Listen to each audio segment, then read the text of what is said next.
And then with robotics on the way, you hear someone like Elon Musk saying that there'll be more humanoid robots than humans, and people say, well, he's saying that because he's got a vested interest. Right. However, what I'd say is his timelines have sometimes not been right.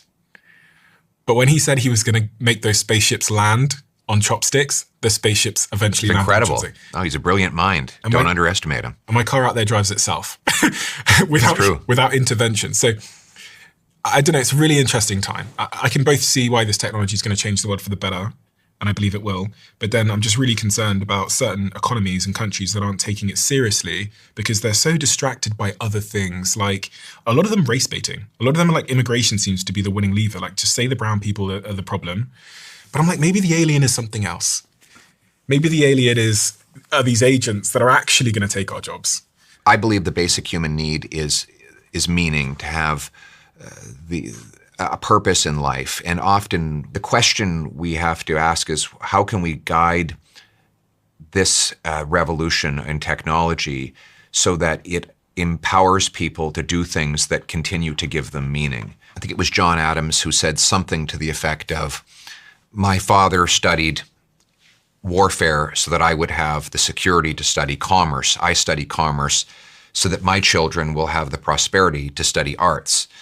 If these new systems give us the ability to focus on the things that we love doing, that give us meaning in our lives, and that could be a different thing for each person, while at the same time supplying us with a lot of our material needs, it could be very positive. If it simply strips away our own utility and leaves lots of people without the ability to work at all, then it could be very, very dangerous to our lives. So I think that we have the public policy objective is to ensure that it becomes an enabler of humanity, not a replacement for it. So you could come into power in, is it 2029 if there's no overthrowing of the current leader? 2029 is going to be an interesting time. If these sort of forecasts that we're getting from some of the world's leading experts in artificial intelligence and robotics come true. Have you thought much yet about how you would counteract that? What you would do to make sure that there isn't huge job disruption? Because a lot of people like Sam Altman have suggested through their actions that they might support things like universal basic income.